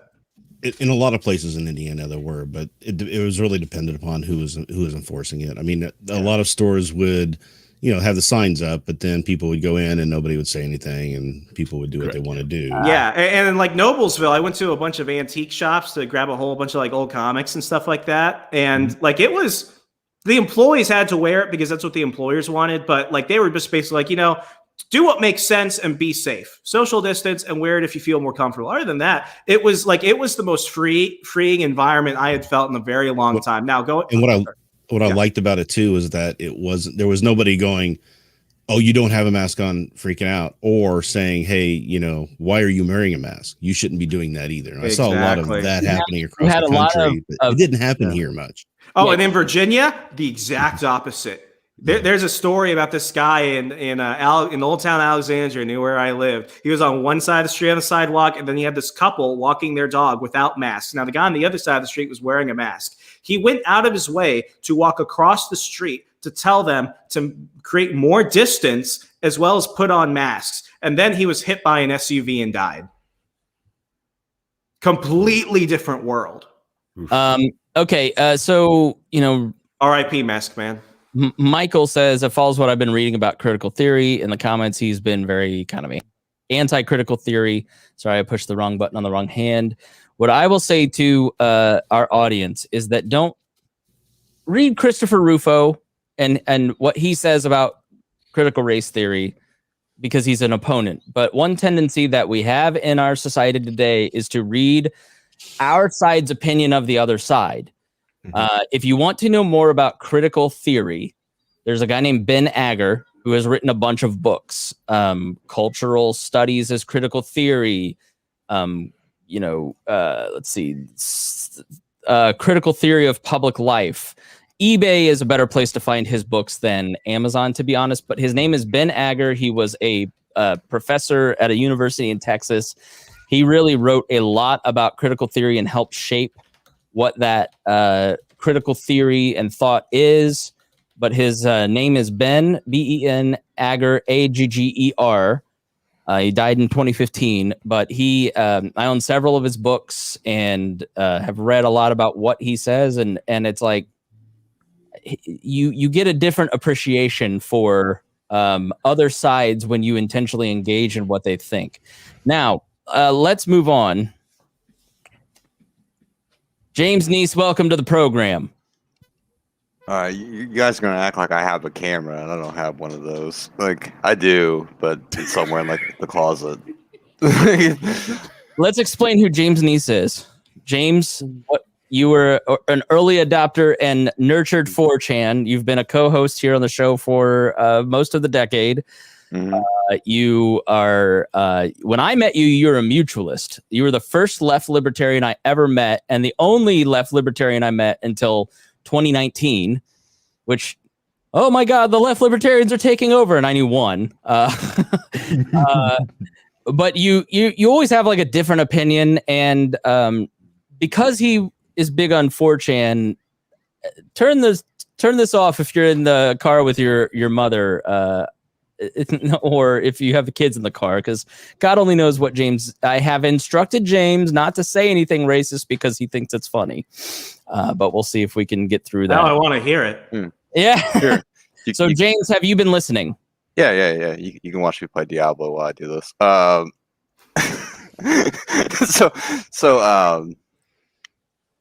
Yeah, I've been listening to you guys like for a bit, right? Just like talking about that, but you're really just talking about like boomers, right? So like the people kind of like upset about trying to teach kids a little bit of Marxism, right? Like a little bit of that is what you're talking about, like the angry kids. Yeah, I mean, what's your opinion on critical race theory? I know you are a philosophy major. I don't know. Like I would think like when I heard it the first time, right? Like someone like said it was like based on that like the critical philosophy of the like Germany at the time, like back in the 70s, where it's like, I need to replace it like this. But for like the most part, like if you examine this, right, I want to look at it from a normal perspective. It's just the people that think like, remember when you send your kids to college to become like a bunch of liberal communists and stuff, right? It's like, oh, if I send my kid to college, that's what turns them into Marxism, and it's that, and not like the 500K housing market. Like it's definitely that, right? So like when I was watching like this like town hall of like a bunch of boomers fighting about it, right? So you get like I wasn't laughing because I disagree. I've never heard it put that way. That's really funny. Sorry. No, it's what it is, right? So like you watch them at the town hall where they're like, oh man, I'm like super, super mad about this, right? And it's just like the same like 50, 60-year-old dudes that are still on Facebook that are like, like you're definitely going to be like, a communist if you go to college. And it's like, it's not even that. It's just straight up like you're just mad because you want to ban something, right? So like I don't even know how you're going to ban it. Like how you gonna like if you're gonna make it like illegal in the school, right? Because I think like some legislatures are like, well, I'm gonna make it illegal.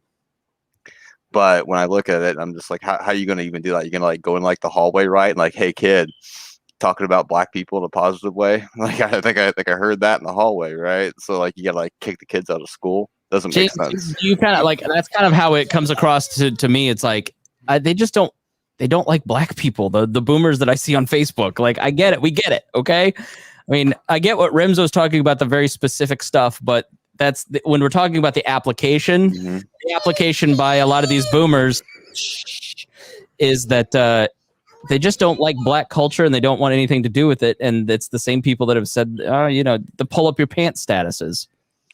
Well, yeah, they don't really have like a good argument against it. It's just them being upset that it's something they don't want their kids to know about. But to be honest, your kids are probably already Googling it anyway. And it's like Wikipedia exists, right? I can like go to any like Facebook or Twitter group and read about it anyway. So it's like a moot point. So like trying to ban it out from schools, right, just doesn't make sense. So I'm like, what's their biggest complaint? And at the end of the day, it's just because like they're old ass boomers. it's literally it. They just don't get it, right? It's like, who cares at this point? Michael, please comment. Who mischaracterized you? Love to know. What do you mean? I think you did because you said that he was in the comments critical of critical race theory. All right, fair enough. I apologize. Yeah, I apologize. No, like I mean, I'll be the CEO of racism if you want me to be the CEO of racism, right? Like it's cool, but at the end of the day, it's just I don't know. Like everybody's getting mad about it, but I think it's just because they need something to be outraged about, right? Like, blue team won. Like now the blue team won. I have to make some shit up, right? Like you're not learning it in like your first like year of college. Like your kids aren't like Googling it. When I was like 15 years old, there's like kids in like my like hometown, right, that have like Blogspot, right? Like this old ass like platform. It's like, well, we got Blogspot, and they're just talking about communism all day at like 15, and that's like back in like 2004. And this is before like a bunch of social media. Like at the time, it's just MySpace, but it's not nothing new. Yeah, I mean I don't know. I mean, Rimzo. Real quick, and I think I just lost what I was just going to say now. No, it's when you've got people like Matt Gaetz calling out Mark Milley about. Oh, we should play that. Oh my God, it's just. That's what we're at, though. That's what really irritates me about that. We've disparaged boomers. Defend your fans, the boomers. Go ahead. All right. So, like, as you can see right now, like, even right now in this Shut up, James. Dude, the boomers got no love for me. They think I'm a left-wing hack. Yeah, that's right, Rhinehold. You could laugh at that part. It sounds like you're defending boomer ideology, but go ahead. It's okay. I mean, this situation, they're right about it. And I mean, James brings up some good things. I think when you go ahead and you're just going to go ahead and outright ban this stuff, that's really bad, because what that's going to do is that's going to enable the worst tendencies from the people you expect to go ahead and fight against. I think the biggest problem here is twofold. One, people don't actually read it. They don't understand it. And secondly, and to go into the Mark Milley point, like I didn't agree with all of what he said, but what he was basically defending was a free exchange of ideas. He mentioned he read Karl Marx. It doesn't mean he's a communist. He read, Mein Kampf. Doesn't mean he's a Nazi. We need to have these things. And honestly, when you look at critical theory in any abstract from a social studies perspective, all it does is allow you to see things from another way. Now, that's going to make it sound like I'm contradicting what I said earlier. The problem is, and Rhinehold brought this up earlier, the public education system itself is not going to allow that, whether it's through K through 12 or through public universities. When we bring in one theory, typically it's replacing another in both the academic level, but also the social level. And this is what we're seeing with the universities is they're clamping down on what courses are offered, who's allowed to speak, which professors can reach tenure. If you want to have your kids not be racist, the last thing I think you want to do is to put them in public education that's going to teach them not to be racist. And I think that's where a lot of conservatives, like I get frustrated with them because it's like, if you didn't enable the state to come this way, you wouldn't be dealing with the worst results. George Bush is the worst president of my lifetime. I'll say that. Not only did he destroy several countries and destroy our nation with trillions in debt, but he also is the baby daddy of Common Core through No Child Left Behind. That's Republicans who brought that. And when I was at Freedom Works talking about Common Core, I rarely wrote about it. You can go ahead and see my column over at Freedom Works from 2015 through 2016. Who did I go after? Bobby Jindal. Oh, no one liked to talk about how old Bobby was a fan of Common Core. Jeb Bush, Chris Christie, Bob McDonnell, Scott Walker, a governor I like, but Scott Walker brought it in. And when did they go ahead and start opposing it? They started opposing it when parents, Democrat, Republican, Libertarian, Independent, started looking at what was actually being brought through with Common Core. And they were like, this is some shit. And then when Republican governors began to realize, crap, we're going to lose the homeschoolers and all these other people, the union of the right. That's when they were like, well, I'm defunding Common Core. No one ever asked who funded it to begin with and brought it into their states. Right. Darla says, thank you, Rimzo. I said Bush was worse than Trump, and Chris and Rhinehold told me I was wrong. I think Trump was far more destructive to the politics. Bush was more destructive to the I look at the body counts, bro. I look at the body counts. What? Well, let's give it some of us rely for Clinton, so like right. If we're talking about body counts. Yeah, right. I think that you hit on something, and I'm not well known for sticking up for teachers often. I love my teachers. I'm marrying a teacher. But anybody who believes firmly in school choice is often accused of being anti-teacher. The reality is that your local kindergarten teacher or high school history teacher is not waking up every day thinking about how to make your kids Marxist at your local high school. I have had college professors that was their goal, but out of the hundreds of hours I've been in college, I had one that was like that. Like the majority, I am a libertarian because of a high school teacher. I was sitting in Mr. Benge's class in 11th grade, and Mr. Benge said, what you don't understand about history is that what you don't understand about government is that it is perceived power. There are more of you than there are of me, but you sit in these seats and don't get up and walk out because of perceived power that I have and consequences, and he listens to the program and he loves what I'm doing now. And I don't think that we need to demonize teachers. Like teachers, yeah, maybe they're trying to teach. Hold on. Will you please? All right. So let's demonize teachers. Let's demonize teachers. Go ahead, Harry. Well, I had a teacher I had a history teacher, the exact same thing. He would always talk about how his favorite president was Andrew Jackson, right? So he spent like a huge portion of this talking about the awesomeness of Andrew Jackson, right? And then one week it was like a switch flipped. He brought in all the bad things. It's like, yes, I just built this guy up. You guys think this guy was awesome. All right, now all the bad stuff. And it was that huge flip play, the understanding of history in that social studies class. It was just like, because yeah, this dude sounded awesome, all this amazing things. And then it was like, all right, now we're gonna do the Trail of Tears, the dueling, the awfulness, yeah. So it's right. And another thing is, first of all, if the teachers in high school can control these teenagers the master of control. They can make them do anything, yet can't get them to turn their homework in, or some teenagers not show up for class. But if you're really worried about these schools turning them into racists or anything else, it's like, don't you think the government is probably going to teach them into government leveling zombies anyway? So get them out of the schools. At least those schools. The way I look at it is people, teachers can have their ideas and they can be, you can be a Marxist and not try to push Marxism. You can not be a Marxist and still push it if you wanted to. But they're all ideas, and all ideas should be out there. But if you really want to fight Marxism, if you really want to fight the socialism, you think socialism is on the rise because more younger people are starting to embrace it. The reason they're starting to embrace it is because they're seeing the inequity of the current system in there, and they think that the current system is capitalism. The current system is not capitalism. The current system is crony capitalism. It has, it's built on race. It's built on class. It's built on power. It's built on people in power maintaining their power through both of those things.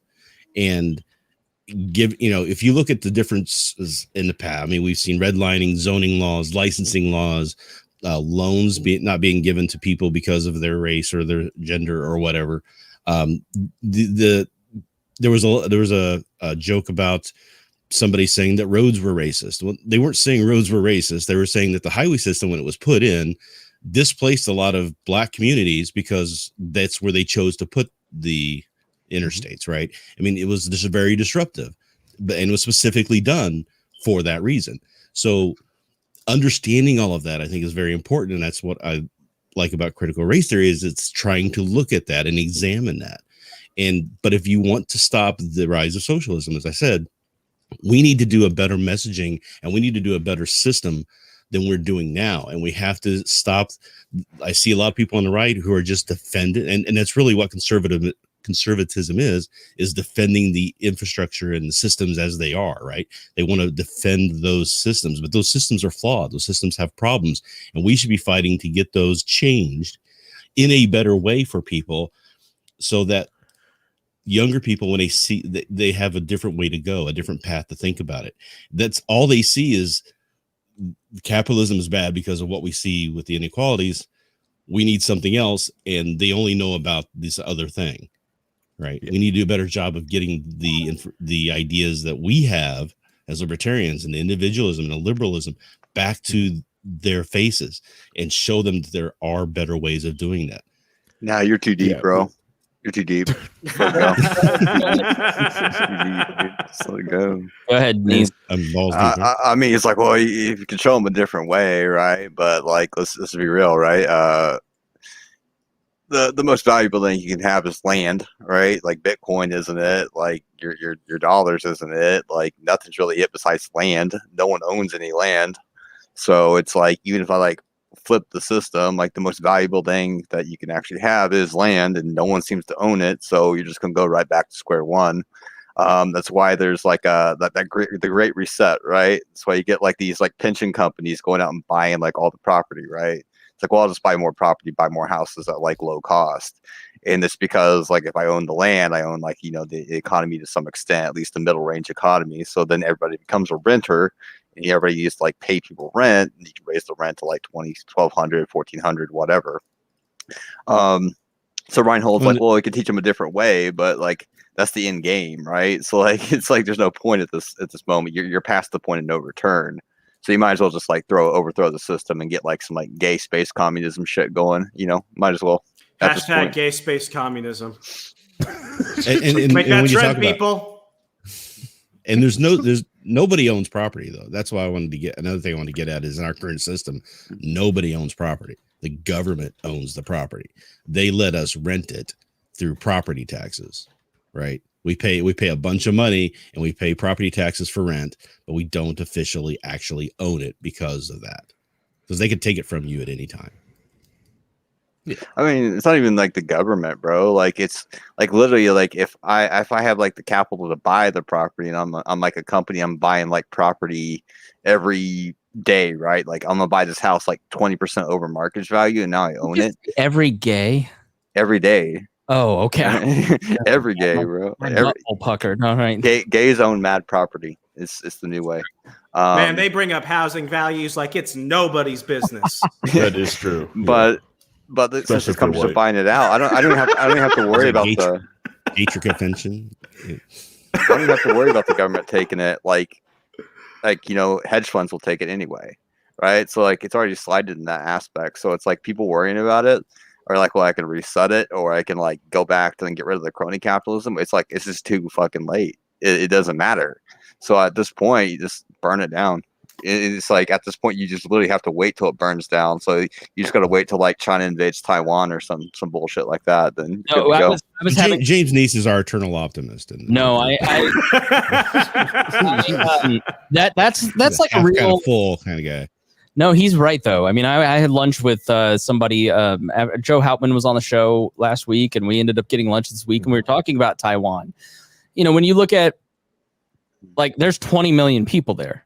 You know, there. I don't know how many are Hong Kong, but it's infinitely bigger than Hong Kong is. Nobody's done anything about Hong Kong and the destruction of freedom there. Nobody's done. Right. No country or international organization has put the brakes on the basically stealing of the South China Sea. Nobody did anything about Crimea. It was a lot of hand wringing.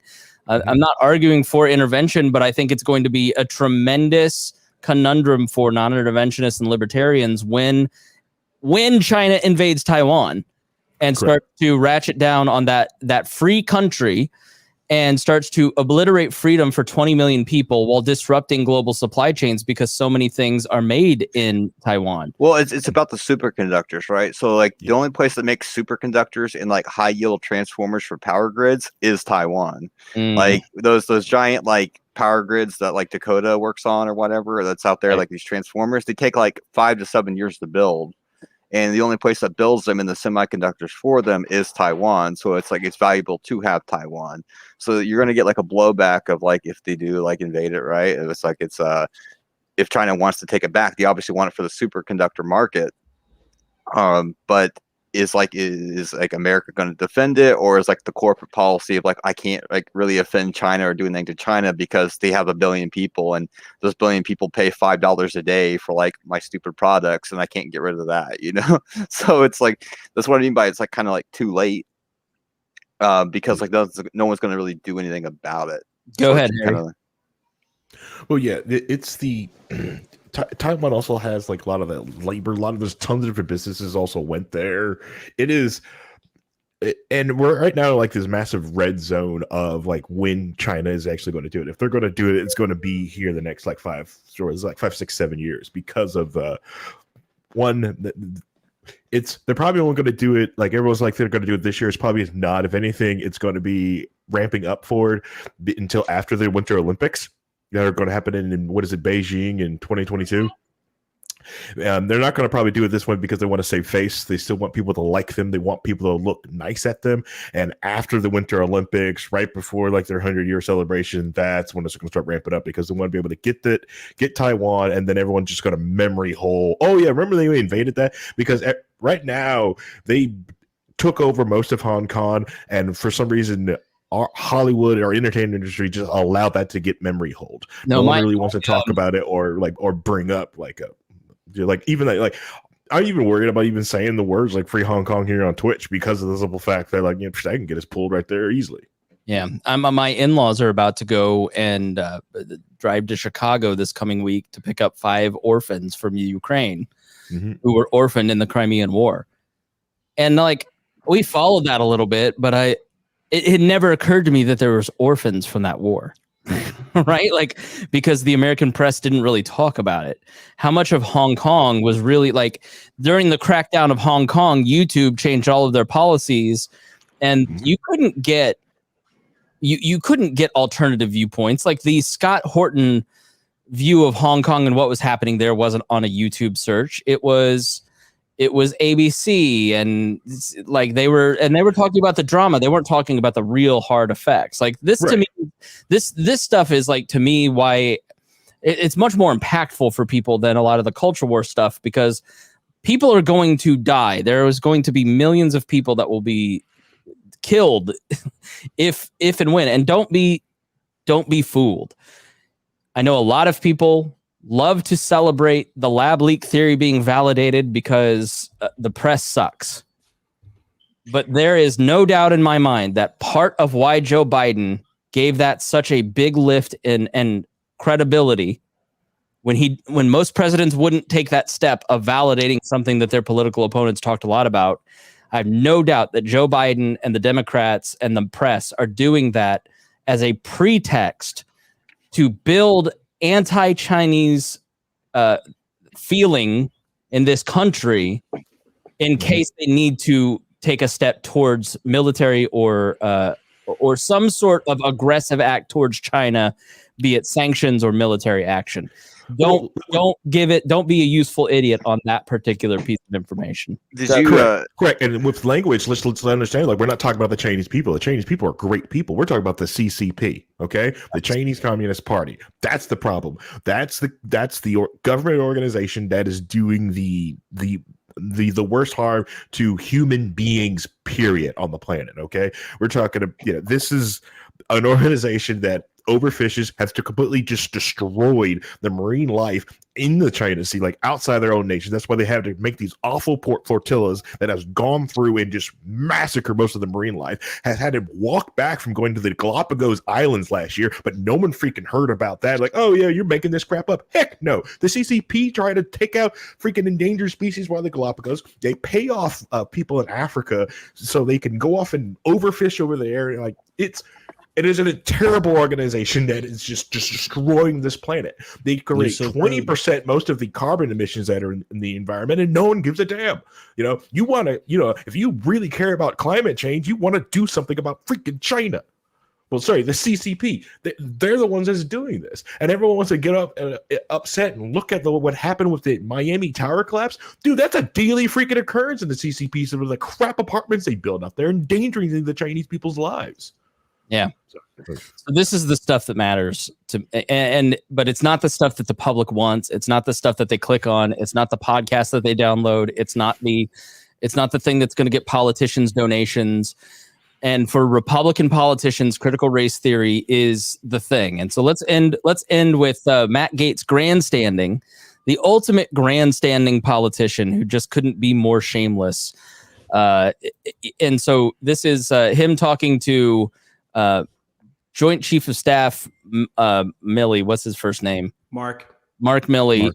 Critical race theory and how so what you have to understand is that conservatives now, in the way that they view conservatism, which is power to punish the Borg left that is going to take over if they don't have power, they view the last two conservative institutions as the police and the military. And they must protect those two at all costs. It's why you see right-leaning libertarians that have been libertarians for 2 years who don't understand the word really. They have the back the blue flag up, hanging up, because they want to protect the total leftist takeover of the country. Never mind that the cultural power of the political talk right has never been greater in podcasting, in social media. The complete decimation of the award shows as a platform has taken place over the last 3 or 4 years as people have responded and said, I'm out on this. No, thank you. So it's very important to your uncle who talks about the stuff that the military is protected from critical race theory, which is what set this up. And Mark Milley gives a very classically liberal answer to Matt Gaetz, who is not a classical liberal or a libertarian. He is an authoritarian right-leaning politician. If he has any ideology whatsoever, it's not to say that he isn't right on some issues, but in general, he's auth-right. So let's play this from a congressional hearing this past week with Mark Milley.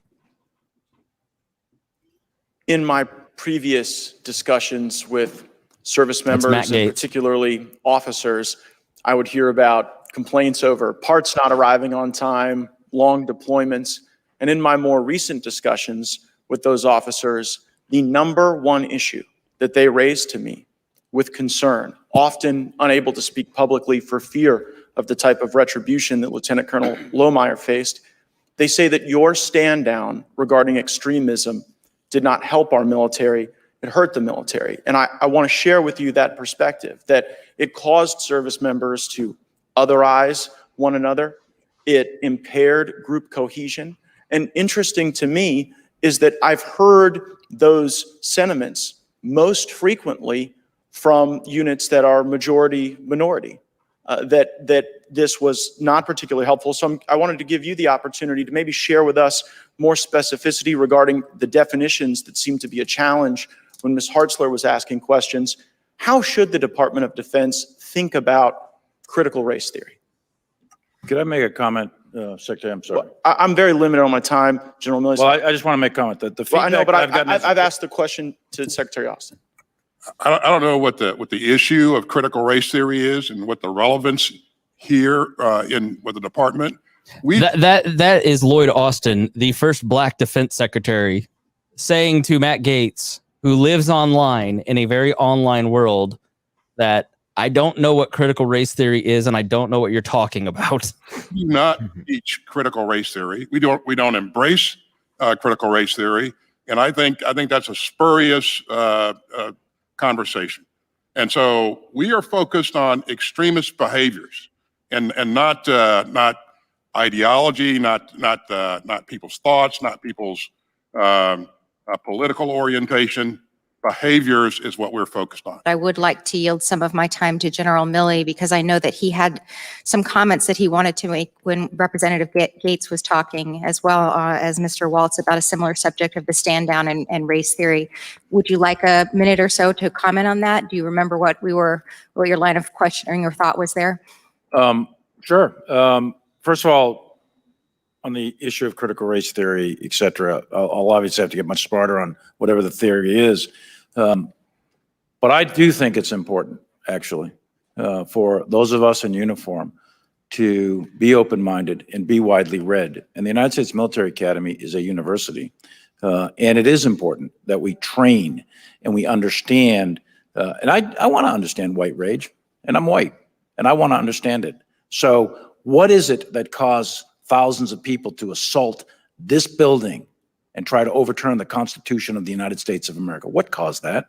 I want to find that out. I want to maintain an open mind here, and I do want to analyze it. It's important that we understand that because our soldiers, sailors, airmen, Marines, and Guardians, they come from the American people. So it is important that the leaders, now and in the future, do understand it. I've read Mao Zedong. I've read Karl Marx. I've read Lenin. That doesn't make me a communist. So what is wrong with understanding, having some situational understanding about the country for which we are here to defend? And I personally find it offensive that we are accusing the United States military, our general officers, our commissioned, non-commissioned officers of being, quote, woke or something else because we're studying some theories that are out there. That was started at Harvard Law School years ago, and it proposed that there were laws in the United States, antebellum laws prior to the Civil War, that led to a power differential with African Americans that were 3/4 of a human being when this country was formed. And then we had a Civil War and Emancipation Proclamation to change it. And we brought it up to the Civil Rights Act in 1964. It took another 100 years to change that. So look it, I do want to know. And I respect your service, and you and I are both Green Berets, but I want to know. And it matters to our military and the discipline and cohesion of this military. And I thank you for the opportunity to make a comment on that. Yeah, I think this is a big distinction that I see in our politics today, is that there's a disconnection between what's happening on Twitter and what's happening in real life. And people that are big on Twitter and in social media and in the media and the communications realm sometimes don't match up what's happening in real life. And I would just encourage everybody just to make more friends, get out there and talk to more people. Networking is the foundation of every great project. If you want to change society, you've got to network. You've got to sell your ideas. You've got to get out there and talk to people and be widely read, as he said. I cannot agree more. Can I make one quick statement, Chris? I mean, yeah. I've been out of the military since February. I ended 7.5 years as a National Guard officer. I'll let that slide. What I do genuinely miss about the military was the fact that it was one of, and this might surprise some people, it was one of the few places where everything outside of the military, everything going on in like regular civilian culture, it was almost insulated in a way. And that as a soldier, I was exposed to people who I became friends with and began to love, who I would have never had any other chance in my life. And while I think it's one of those things where it's like the military has so many ongoing missions. When it comes to a lot of the issues that conservatives bring up, in terms of like wokeness in the military, a lot of that stuff never actually gets down to like the unit level. Like there's so much other stuff going on that the things that I think your regular American on the left or the right thinks that is actually really going on is for everyday life of a soldier, a Marine, a sailor, etc. Like it doesn't. Like our job was to like defend the country and fight wars. When you're doing that, you begin to really understand what matters and what doesn't matter. Yeah, and, that's just a comment. No, I think I don't. I've through my interviews on Now Hear This and just the amount of friends that I've had that are in the military, and the military guys are like the number one group of our audience. Dennis was in the military. No other, and my business partner. If you want to learn podcasting from me, go to leadersandlegends.net. But Robert was in the military, and he makes the point that there's no greater group that displays social cohesion than military service. And as Harry said, leadership, the service guarantees citizenship. Like, and by that I think you mean, Harry, that like it's sort of what Robert always says is like service gives you a different mindset about the community that you serve. And I know a lot of libertarians, including myself, kind of look at anybody that draws a paycheck from the government and calling it service. We find that icky. But there's, in terms of interracial harmony, Rimzo, it doesn't seem like there's any group that is more walking the walk than the military. I'm a chicken hawk, so I didn't serve, but is that the case? Yeah, and I mean, I just want to also point out that when you compare us to a lot of conservative networks, there are more veterans here speaking on wall than there are anywhere else. Me, Rhinehold, Caleb Franz was a guardsman as well. Like, we didn't just come to these things just because it became popular at one point. It came through going there. I served in the meme wars of 2016, Rimzo. Oh, I salute you, sir. Thank you. Thank you for your service. So, and this is something I've noticed before. So there was a time in my life when I was kind of figuring out where I fit politically, and if you go back and look at my early writing from, let's say, the 1990s on the forums I was working on then, I was much more right leaning, I think, than what you would call me today. Now I see myself as straight down the middle libertarian. A lot of arguments about that, I'm sure, are going to be thrown around. But that's where I show up on when I do the Nolan test and stuff like that. But I was under the impression for a long time that, if we just would quit talking about race, we might lose a generation or two, but the younger kids won't be confronted with it and they won't have to deal with it, and it'll eventually go away. Yeah. And I realized a while ago that, and I see that comment a lot in certain groups in libertarian movement. And I realized a long time ago that that's just not how it works. That's how I grew up. And that's part of why the pat down has been so uncomfortable for me, because I grew up in a place with 98% white people, 2% Muslim, where I didn't have black friends. I didn't know a black person until I met Abdul in college, like really know people, like care about somebody. Like it was, I was never faced with racism or the ideas of race, and like it's not that I was racist and didn't seek that stuff out, it's that I was sheltered from it. I was protected from it. And the confrontation of going through that, like learning about Miss Pat's life and understanding where Dion's coming from, it's been great for me. It's been enriching in my life. And I think this is kind of an interesting comment. Interesting to make the argument for forced interactions with uncomfortable ideas and ideals in the military, but not in school. That's not what I'm saying at all. Okay. Yeah, I agree that's not what that's not what Rimzo's saying. I mean, the thing is, there's a lot of people on the right who say they don't like their kids going to college because when they go to college, they're going to be taught socialism and they're going to learn different things than what we taught them, and they're going to be different people and blah blah blah. But what happens is they're not being taught that stuff. It's that they start interacting with people different than themselves. They start getting a wider worldview in a college setting. Just like in the military, you get a much different worldview because you're not isolated in your kind of little areas. So they start to grow a little differently and see things in a different way than maybe their parents did or what they were seeing before. And I think that throws a lot of parents into kind of a fear that the schools are doing this to them. The schools are just kind of opening up branches of views that they weren't exposed to before. That's all that is. Yeah, and whether you're actually teaching your kid or Harry, please, we're trying to have a conversation. Let the minority speak, Harry. Rimzo, defend yourself real quick, and then Harry does have the last word.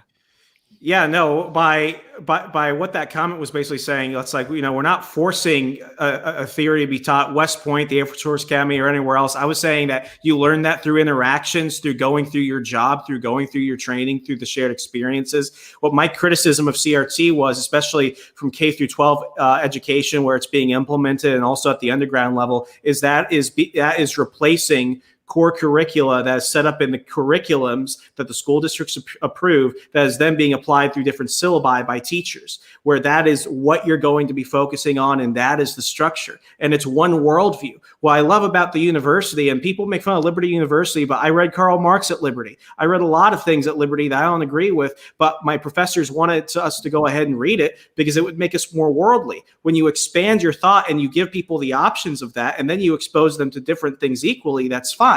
But with CRT, such as so many other things, and we saw this with Common Core, specifically through the K through 12 level, because Common Core was not done in the undergrad level for public universities, was that it was outright, this is the worldview, and you need to go ahead and shape your syllabi and your classroom environment to adapt to that. All right, Harry, final word on this episode. What I want to reiterate was a lot of the times is like you teach somebody something and they're just regurgitating what you're saying. They're not really teaching them. There's nothing, they didn't really take it on. And I think a popular phrase we've been saying, at least in the Discord, is like, this is a core memory. I'm going to hold on to this. You didn't really teach them that. They just regurgitated it, or they had your political view just by osmosis of being around you. And since that's their political view and they're just getting it by osmosis by people around them, you put them around those type of people, they're going to pick up that type of worldview. So if you really want to, you should just teach your kids I see it as like, now growing my child up, is just like the basic principles to examine the world through. Like the non-aggression principle is a great starting point from that. It's so they have a bedrock to build from. So whatever idea they pick off, whether it be something else, they have this bedrock of not aggressing against someone else and being nice to other people. It is a great bedrock to start all education on. Also, I appreciate all these parents. I'm shocked all these parents are actually reading the syllabus of their kids and giving a damn about their education system, which is it's an awesome and an amazing thing. You should be into your kids what the schools are teaching your kids. And perfectly honest, if you feel like you don't have the time to homeschool your kids, cool. Treat your public schools as a daycare, because that's mostly what they are, and teach them when they get home. When you get home from work, start teaching them. Let them understand, like, no. I'm going to teach you, get your GED when you turn 17 and go do what the heck you want. It's most inexpensive, colleges will take your GED, and a lot of trade schools will take your GED, and you just keep moving from it. And 10 years on, no one's going to care what you got. So. Very good. You look at the comments section and you can watch the video and see them pop up, and we're on different things, and we're also just a second, we're gonna go to the pool and do, Reagan and I are gonna do it. Chris, tell her a man is talking. We're gonna go do trad dad stuff, and I got my American flag shirt on. We're ready. Hold on. Well, let's see. Mommy's going to have to help her. The tablet fell behind the couch. So anyways, if you look at the comments section, if you listen to this show, that's the point. People who have a lot in common, who have disagreements, can have a conversation about this stuff Hopefully you learned something. Hopefully we're modeling some good behavior, other than when we had to take Nice out of the conversation because he was scrolling 4chan on air, and so we can't have that. But yeah, please, if you got something out of this, please share it with your friends and family. We appreciate you listening and watching so much, and we will see you all very soon.